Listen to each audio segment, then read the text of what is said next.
The great space station of the Zereth Empire floated like a shining crown above a red planet. Inside its golden halls lived Chef Corrin, the most famous alien chef in the galaxy.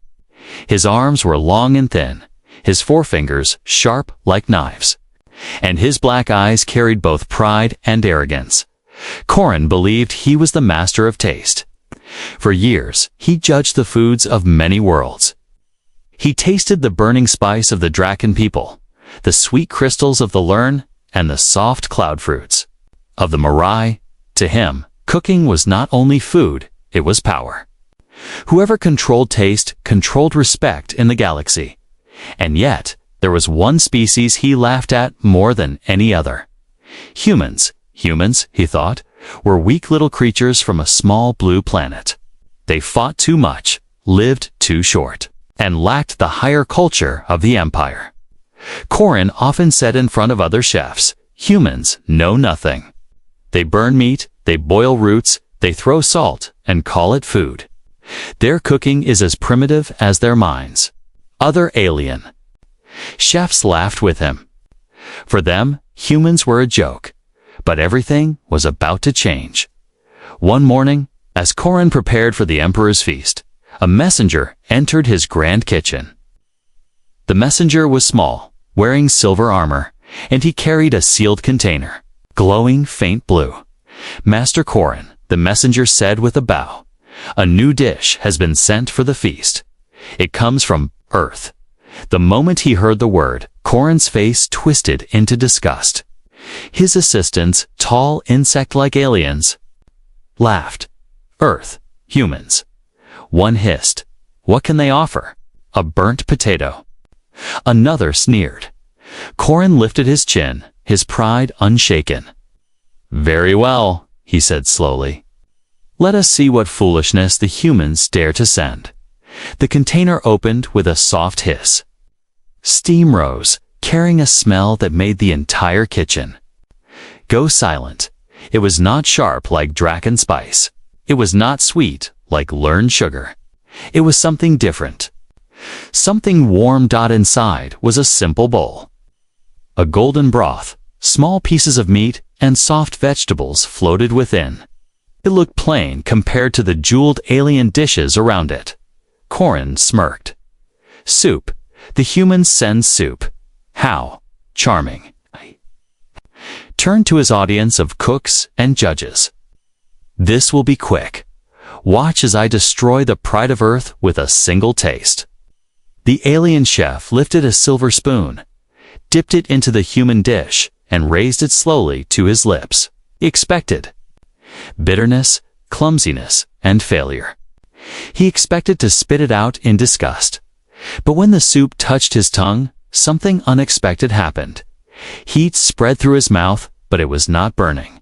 It was soft, like a blanket on a cold night. The flavor was simple, yet deep layers of taste that spoke of earth, fire, and patience. The meat carried strength, the vegetables carried comfort, and the broth. The broth sang a story. For the first time in years, Chef Corrin felt something new. A memory not his own entered his mind. A human family sitting together, sharing food. At a wooden table. He saw their laughter, their tired faces after work, their joy in something as simple as soup. Corrin's hand trembled. He lowered the spoon, his black eyes wide. He did not speak. His assistants looked at him in shock. "Well, spit it out." One insectoid barked. "Say it is worthless." Another demanded. But Corrin could not. His tongue begged for another taste. His pride told him to resist, but his body betrayed him. He lifted the spoon, again and again. Each bite unlocked another layer of memory, another feeling. Warmth, love, survival. Hope. No alien spice had ever given him this. No jeweled fruit had ever spoken with such power. Inside, a storm began to rise. How is this possible, he thought. How can humans, of all species, create something that shakes me? The great chef forced himself to stop. He set the spoon down with a clatter. He straightened his back, hiding his shaken spirit behind a mask of arrogance. "It is," his voice almost cracked. He coughed, then spoke louder. "It is edible." The other aliens laughed, thinking it was an insult. But Corrin's heart beat faster. His mind refused to calm. Edible? No, it was more. Much more. He just could not admit it yet. He stared at the simple bowl of human soup. A dish he had mocked, now pulling at the deepest part of his being. For the first time in his long life, Chef Corrin felt fear. Fear that he had been wrong. Fear that the humans were not as simple as he had believed.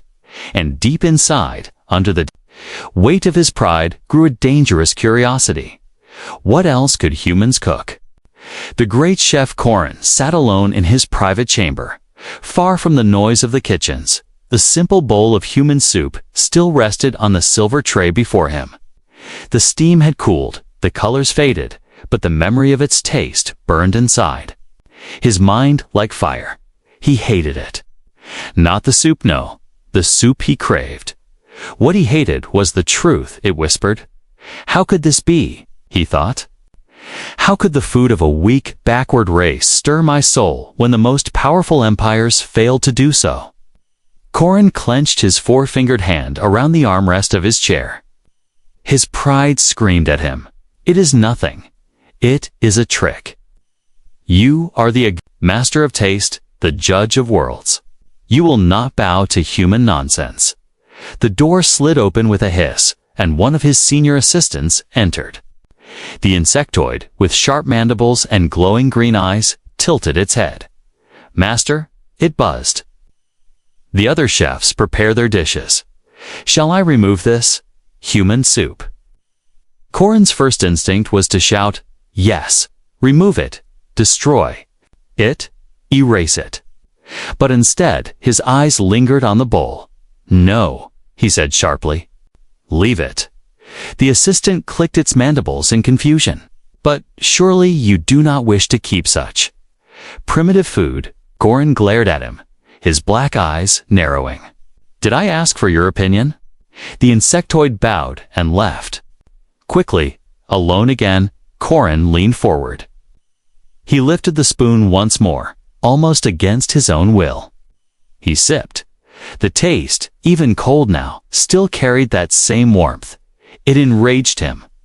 Later that day, the hall of chefs filled with noise and a color. Alien cooks from across the empire prepared their grandest creations. Blue flames rose from silver pots. Giant crystals cracked open to reveal glowing fruits. Beasts of strange worlds roasted on golden spits. Every chef tried to outshine the other. Each wanted the honor of presenting food to the emperor himself. Corrin walked among them with his usual arrogance. His robe flowed behind him, and his assistants carried golden trays stacked high with exotic spices. Wherever he passed, the other chefs lowered their eyes in respect or fear. But inside, Corrin was distracted. His mind was not on the jeweled fruits of Mirai or the fire spices of Draken. His mind was on the simple human soup still waiting in his chamber. One rival chef, a tall creature with glowing feathers, stopped him. Corrin, it hissed with a smile. I heard you tasted the human dish. Tell me, was it as pathetic as we expected? Others nearby chuckled, eager to hear him insult the humans. This was his moment to laugh, to continue the game of superiority. Corrin forced a smile, though it felt heavy. Pathetic, yes. A crude attempt at food, barely worthy of the feast. The others laughed louder. The feathered chef clapped his wings, as expected. Humans are children with toys, not cooks. Corrin nodded, but his chest burned with a strange shame. He had lied. For the first time in his career as a chef, he had lied about taste. That night, unable to sleep, Corrin returned to his chamber. The soup was gone cleaned away by his staff. But the memory remained. He sat in silence, staring at the empty tray.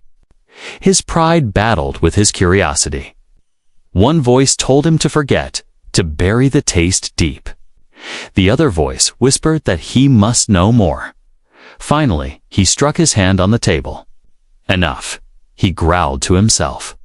I will not be ruled by a bowl of soup. I am Chef Karun. The galaxy bows to my tongue, not the other way around. But the more he spoke, the less he believed his own words. The next morning, the Emperor's feast began. The grand hall glittered with golden lights, and the Emperor's throne shone at the far end.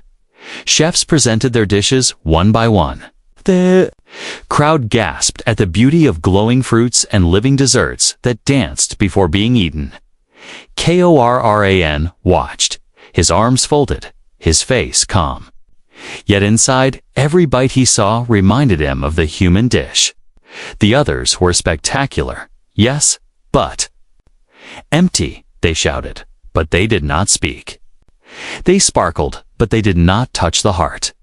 Then the announcement came. Next, the entry from Earth. The hall grew silent. Many laughed softly, waiting for the embarrassment. A small human chef stepped forward, nervous but proud, carrying a fresh bowl of soup. Korran's heart skipped. The human placed the bowl before the Emperor. Steam rose once more, carrying that same warmth through the hall. Korran saw the Emperor's nostrils flare. He saw curiosity in the ruler's eyes. The Emperor lifted the spoon. Korran leaned forward, his breath caught. He had tasted it before. He knew what was about to happen, and yet he feared it all the same. The grand hall of the Zirith Empire shimmered with light. Banners of alien houses hung from the high ceiling, glowing softly. Hundreds of guests filled the chamber warriors, nobles, merchants, and scholars. All of them had gathered to see the greatest event of the season. The Emperor's feast. At the far end sat the Emperor himself. A massive figure clad in golden armor, his face hidden beneath a mask of silver. His presence alone made the air heavy. No one dared to speak without permission. No one dared to breathe too loud. And now, before this silent crowd, stood a single human. The man was not tall, not strong. He looked ordinary compared to the other alien chefs. His hands shook slightly as he held the bowl of soup. Yet his eyes carried something different, calm determination. This, the human said softly, is our gift to the galaxy. Gasps and chuckles spread across the hall. Bowl of soup, someone whispered. Pathetic. Korran, standing among the honored judges, forced his face to remain cold. Inside, however, his heart raced. He already knew the truth of this dish. He had tasted it. He felt its strange power. But would the Emperor feel the same? The Emperor's masked face tilted slightly. He gestured for the bowl. The human chef stepped forward and placed it on a golden table before him. Steam rose, curling into the air like a living spirit. The Emperor picked up a silver spoon. The entire hall leaned forward as one. Korran's black eyes followed every motion. His four-fingered hands curled into fists. He must not see it, Korran thought desperately. He must not feel what I felt. If he does, then everything changes. That the Emperor dipped the spoon and lifted it slowly to his hidden mouth. Silence fell so heavy that even the torches seemed to hold their breath. The first bite disappeared behind the mask. For a long moment, there was nothing. The hall waited. The Emperor remained still. Then his massive frame shifted. His head rose. Slightly. Shoulders relaxed, just a little. And though his mask covered his face, everyone felt something had happened. A murmur ran through the crowd. Is he enjoying it? Impossible. It is only human food. The Emperor took another spoonful, then another. The silent hall turned into a storm of whispers. Korran's heart pounded in his chest. He remembered the heat, the warmth, the memories. The soup had carried into his mind. Was the Emperor feeling it too? Was he seeing the lives of humans, the love and struggle hidden in every drop of broth? The thought terrified him. Finally, the emperor set the spoon down. He turned his mast, face toward the human chef. His voice was deep, heavy, and powerful. "What is this?" The human bowed deeply. "It is soup, my lord. Simple, but it carries the heart of my people." "Heart," the emperor repeated. "Yes," the human said. "Every spoonful tells a story of family, of hunger, of warmth against the cold. It is not just food, it is us." The hall erupted in laughter. Nobles sneered. Merchants shook their heads. "Ridiculous," someone shouted. "Food is science, not poetry." But the emperor raised his hand, and silence fell once more. He turned to the line of alien chefs. His gaze fell upon Corin. Corin froze. The emperor's voice rolled across the chamber like thunder. "Corin, you tasted this dish first. Tell me, what did you find?" Every eye turned to him. Dozens of alien chefs stared, eager for his words. The human looked at him too, hope flickering in his tired eyes. Corin's mouth felt dry. His pride screamed for him to lie, to say it was worthless, to laugh at the humans. But inside, he remembered the truth.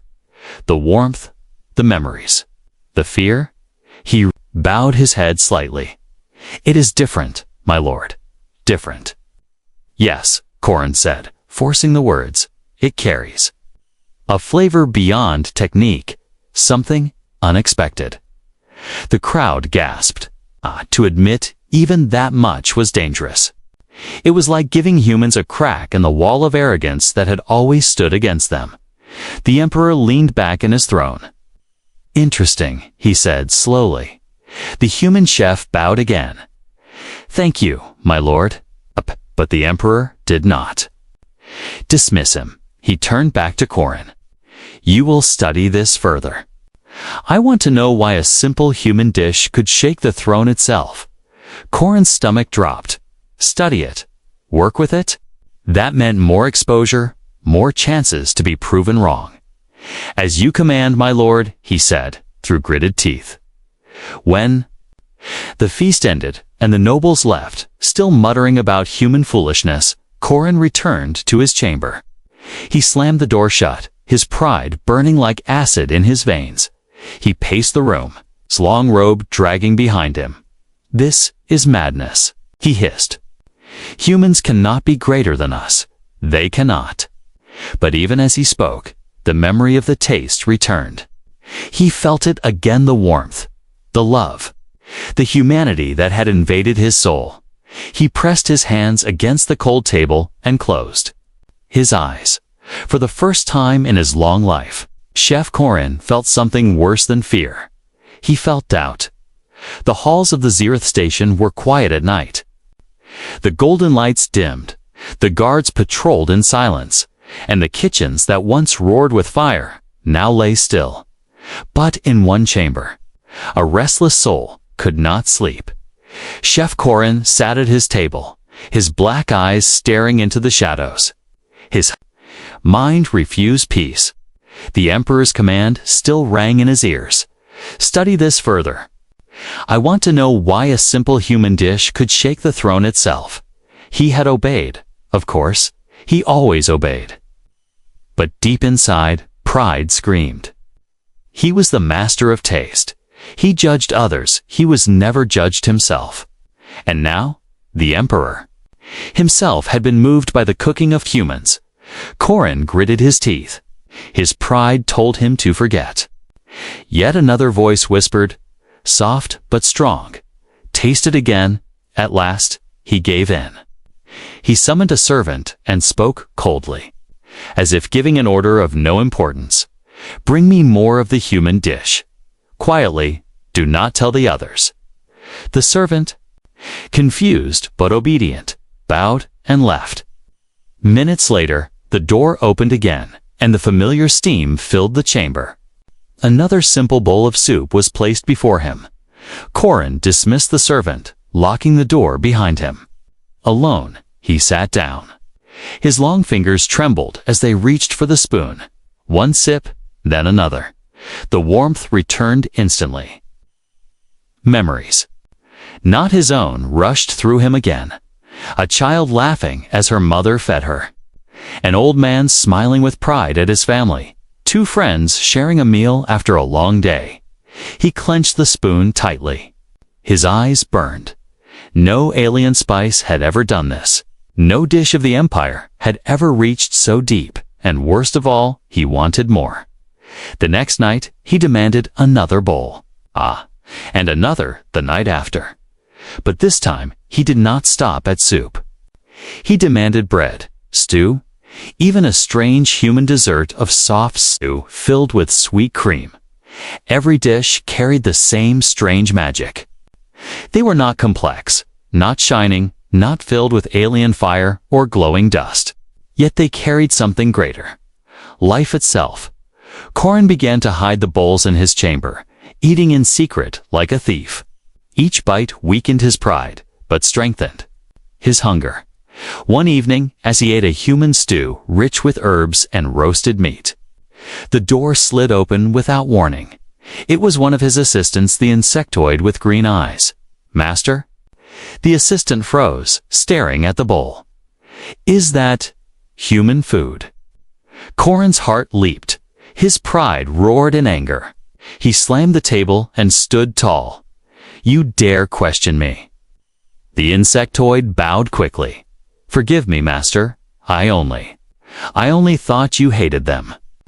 Corrin's jaw tightened. "I do. This is research, nothing more." The assistant nodded slowly, but did not look convinced. He backed away and left the chamber. When the door closed, Corrin sat back down, his chest heavy.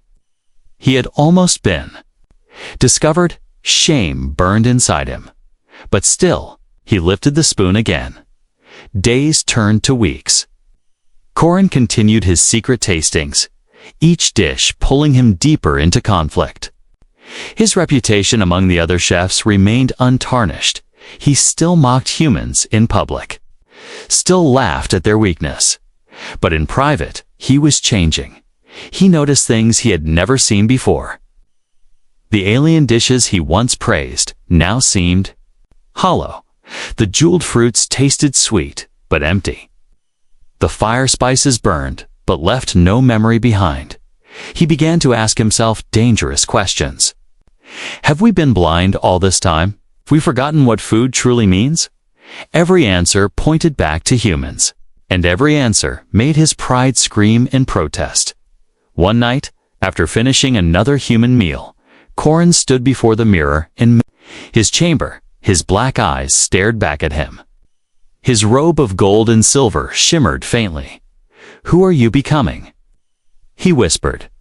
The master of taste, who once mocked humans, now hid in shadows, eating their food like a guilty addict. Hated himself for it. Yet he could not stop. The taste had hooked him, not with power or wealth, but with something far more dangerous: truth. Then came a message from the Emperor. "Corrin, tomorrow you will present your findings. Tell us why human food touched even the throne." The words struck him like a blade. Tomorrow, he was not ready. How could he speak the truth without destroying his pride? How could he admit that humans, weak, laughable humans, had created something greater than all his empire's glory? He sat down heavily, his chest tight. For the first time in his long life, Chef Corrin felt trapped. If he told the truth, his pride would shatter. If he lied, he would dishonor his tongues, the very gift that made him who he was. He stared at the empty bowl in front of him. Steam no longer rose, but the memory of flavor lingered. Corrin closed his eyes. For the first time, he whispered a word he had never used before: help. The next morning, the Grand Council chamber glittered with gold. Its walls were carved with scenes of victory battles, won, worlds conquered, and banquets that celebrated. The Empire's glory at the center stood a long table of silver. Around it, the greatest chefs of the galaxy gathered. They whispered, they smirked, they waited. At the far end, the Emperor sat in silence, his silver mask watching everything. And at the other end stood Chef Corrin. He wore his finest robe. His hands rested calmly on the table. His face looked proud, unshaken, but inside his chest was a storm. He could still feel the heat of human food in his memory.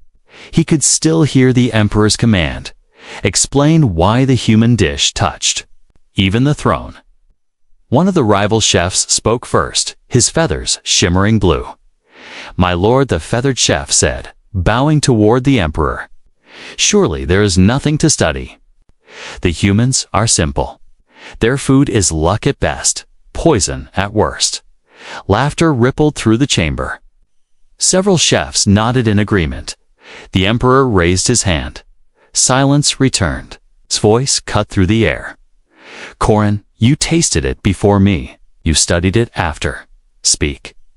Every eye turned to him. The laughter stopped. Corrin's throat tightened. He opened his mouth, but the words caught. Pride held them prisoner. He forced himself to breathe. "The humans," he paused. "Their dish is not refined. It is not beautiful. It does not shine with jewels or glow with power." The other chefs smirked. Some nodded eagerly, thinking he would condemn humans as always. But then Corrin's voice grew lower, heavier, and yet he continued. "It carries something none of us have mastered." The smirks vanished. "What?" Someone hissed. Corrin's black eyes swept the room. "It carries feeling." Whispers broke out instantly. "Feeling? Ridiculous. Food is taste, not emotion." The Emperor lifted a hand, demanding silence again. His voice rolled like thunder. "Explain." Corrin swallowed. His pride screamed to stop, but his tongue moved on its own. "When I tasted their soup," he said slowly, "I saw memories. I felt warmth. It was not only flavor, it was life. A family gathered at a table, a child laughing, struggle, and survival, and joy. The food was simple, but it was alive." The hall fell silent. The feathered rival slammed his hand against the table. "Lies," he shouted. "Food cannot carry such things. Food is art, yes. Food is science, yes. But not this nonsense of souls and memories." Others murmured agreement. "He is protecting humans. He has gone soft." Corrin's jaw tightened.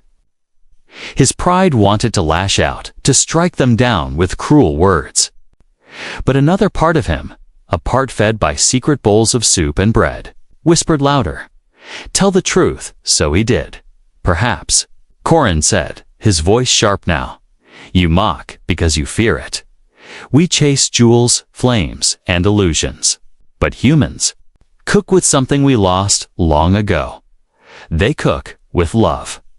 The word hung in the air like a weapon. The rival chefs laughed, but it was nervous laughter this time. The Emperor, however, did not laugh. He leaned forward in his golden throne, his silver mask gleaming. "Love?" he repeated. "Yes," Corrin said. His voice shook, but he did not stop. "We perfect flavors with science.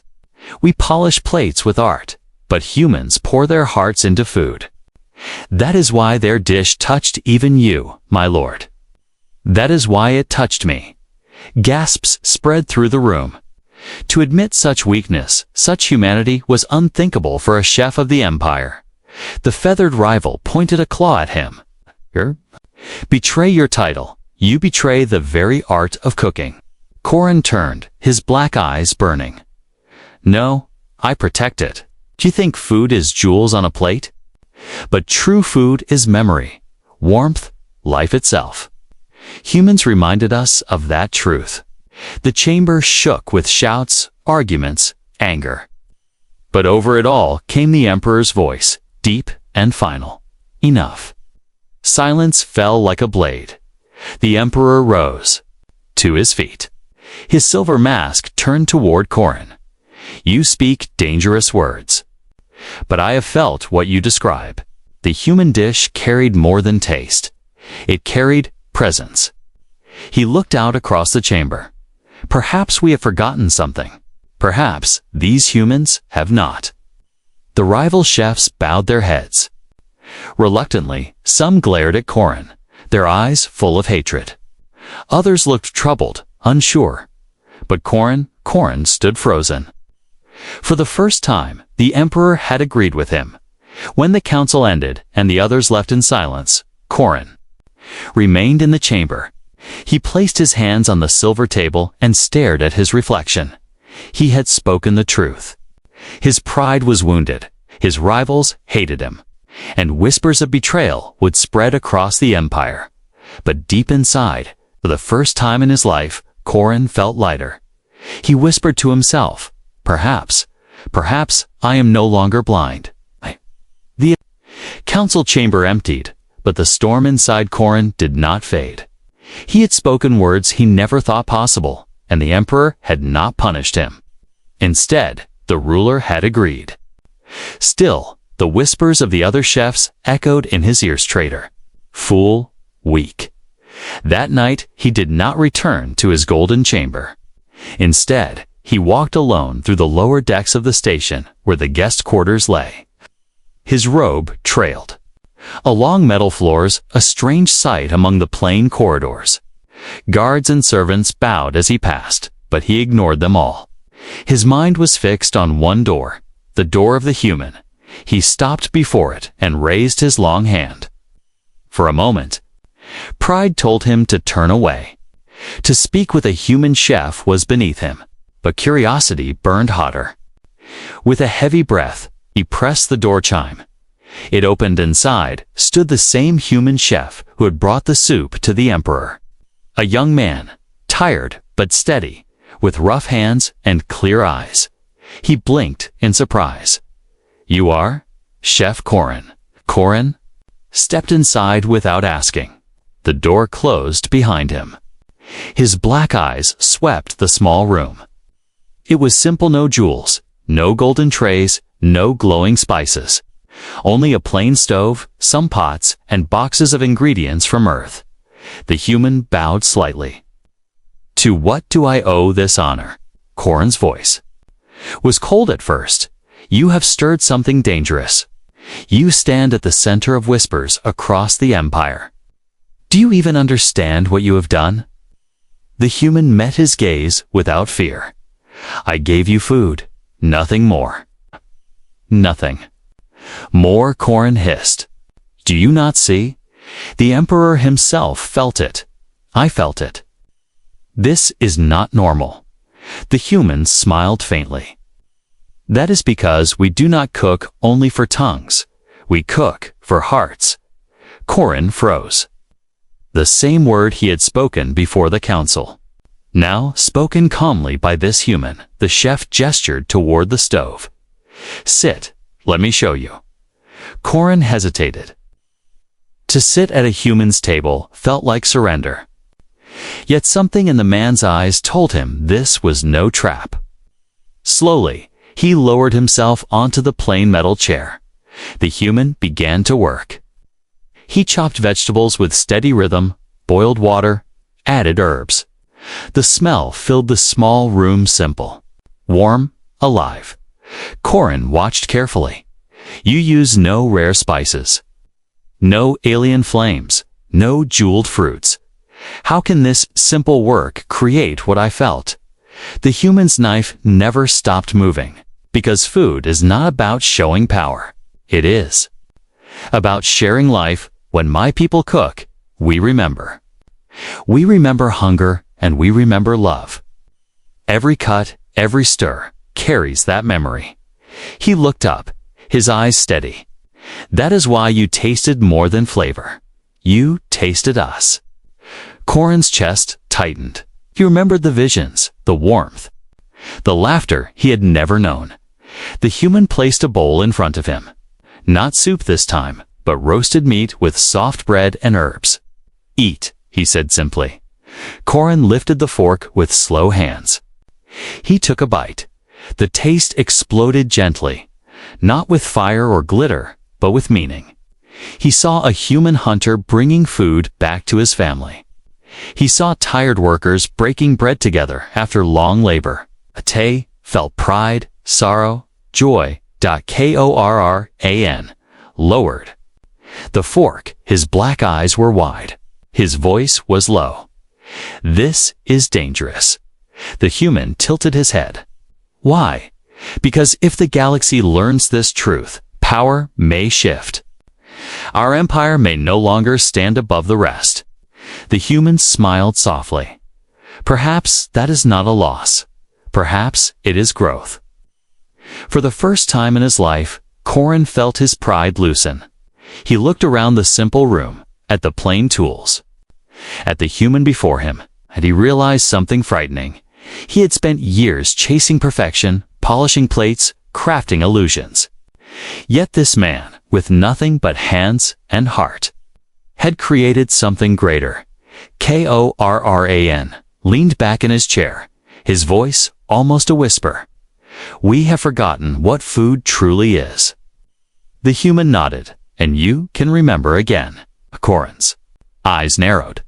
You suggest I learn from you. Not from me alone, the human said.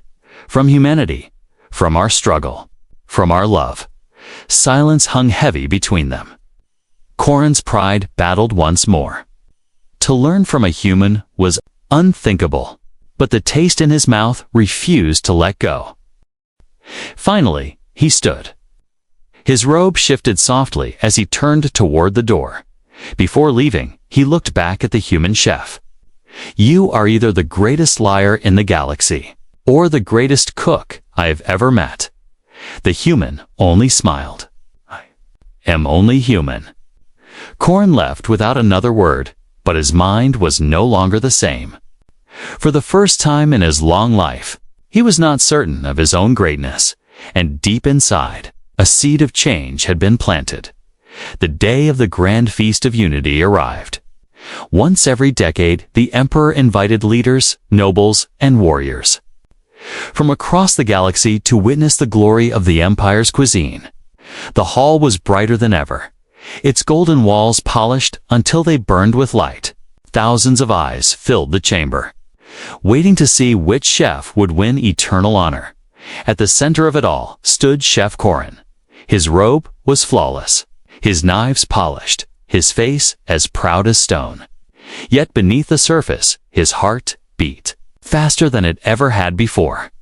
He knew what was about to happen. He knew the storm he was walking into. On his table before him lay two dishes. One was his own creation, built with all the techniques of his people. Glowing spices, jeweled fruits. A spectacle of fire and light.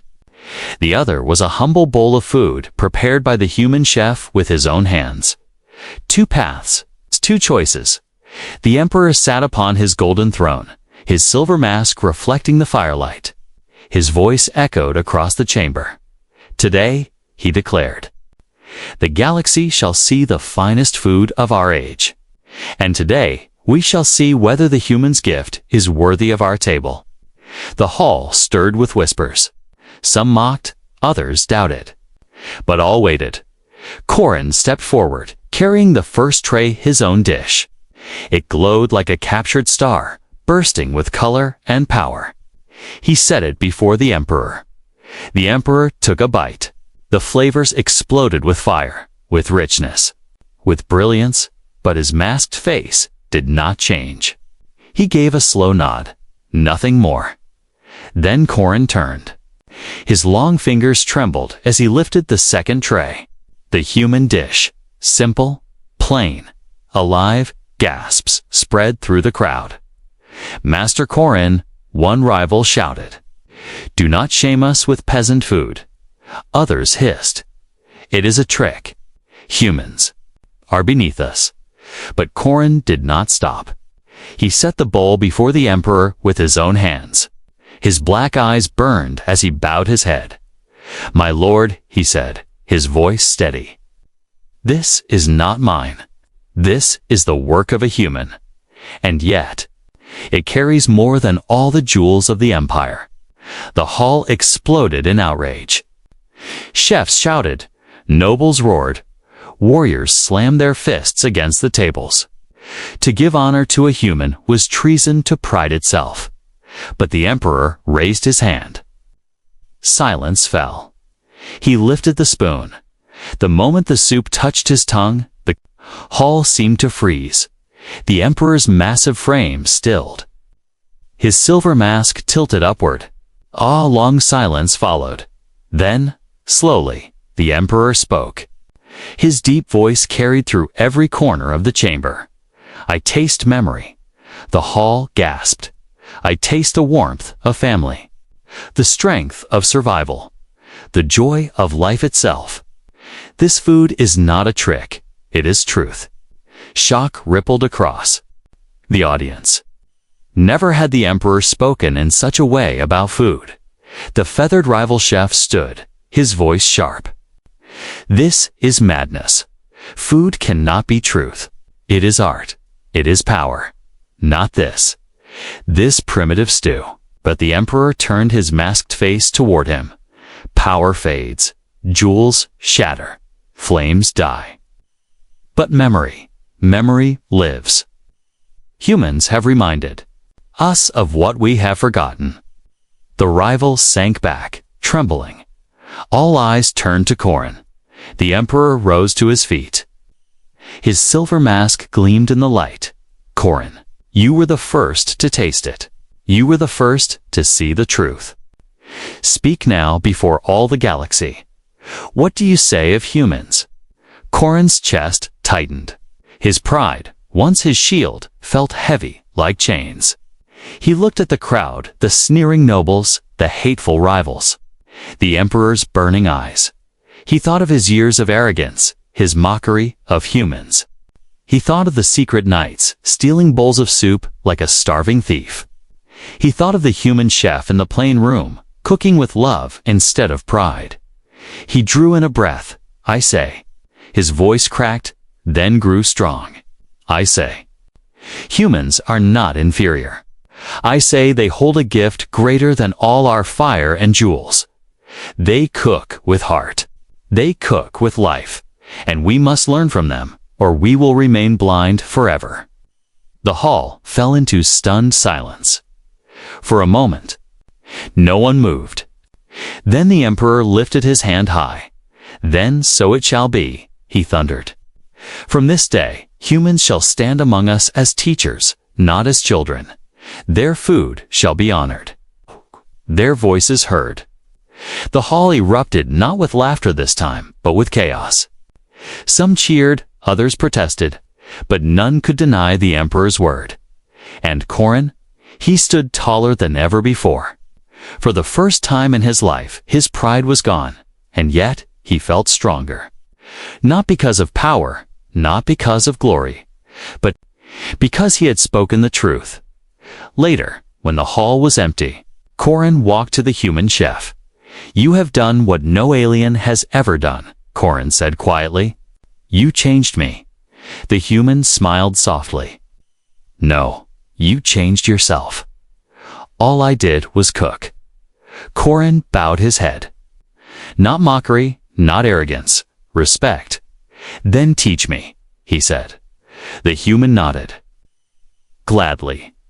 And so, in that golden hall, where once pride ruled alone, a new chapter of the galaxy began not with fire, not with jewels, but with the taste of simple food and the courage to admit its truth.